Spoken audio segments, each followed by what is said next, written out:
पेटले राने तुफान आलं या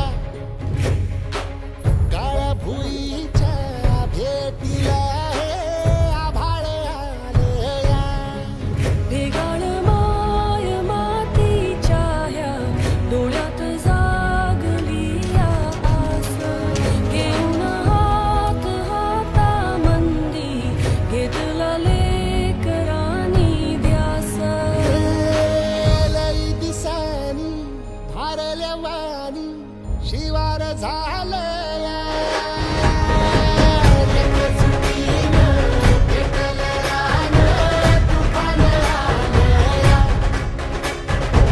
काळ्या भुईच्या भेटीला हे आभाळ आलं या लोकसहभागातून घडवूया समृद्ध महाराष्ट्र. लोकसहभागातून घडवूया समृद्ध महाराष्ट्र.